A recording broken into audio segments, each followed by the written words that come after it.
अटल सेतूवरून थेट वांद्रे वरळी सी लिंकला जोडणाऱ्या वरळी शिवडी उन्नत मार्गिकेसाठी प्रभादेवी रेल्वे स्थानकातील पूल फेब्रुवारीमध्ये पाडण्यात येणार आहे। प्रभादेवी आणि परळ भागाला जोडण्यासाठी हा पूल महत्त्वाचा असून सध्या या पुलावरून मोठ्या प्रमाणावर वाहतूक होते। या पुलाच्या पाडकामानंतर वाहनांना दादर येथील टिळक ब्रिज आणि डिलाइट रोड पुलाचा वापर करावा लागणार आहे। याचाच आढावा घेतलेला आहे आमच्या प्रतिनिधी शिल्पा नरवडे यांनी।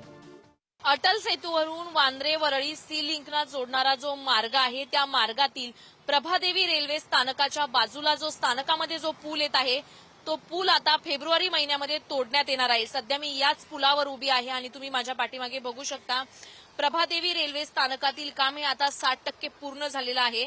अटल सेतूवरून थेट वांद्रे वरळी सी लिंकला जोडणाऱ्या वरळी शिवडी उन्नत मार्गिकेसाठी आता जो हा प्रभादेवी रेल्वे स्थानकातील जो पूल आहे तो तोडण्यात येणार आहे। या कामासाठी वाहतूक पोलिसांकडून फेब्रुवारीमध्ये परवानगी देण्यात आलेली आहे। त्याआधी पर्यायी मार्गाने वाहतूक वळविण्याचे नियोजन देखील करण्याच्या हालचाली आतापासूनच सुरू झालेल्या आहे।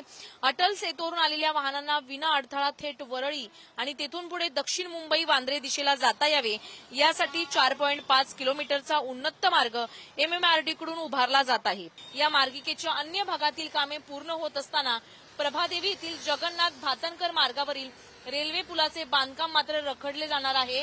विशेष म्हणजे आता हा जो पूल आहे वरळी वांद्रे सी लिंकला जोडणाऱ्या शिवडी उन्नत मार्गिकेचा प्रभादेवी रेल्वे स्थानकातील हा पूल फेब्रुवारी महिन्यामध्ये तोडण्यात येणार आहे आणि इथून जी वर्दळीचं वाहतूक आहे ती वाहतुकीला अन्य पर्यायी मार्ग निवडला जाणार आहे।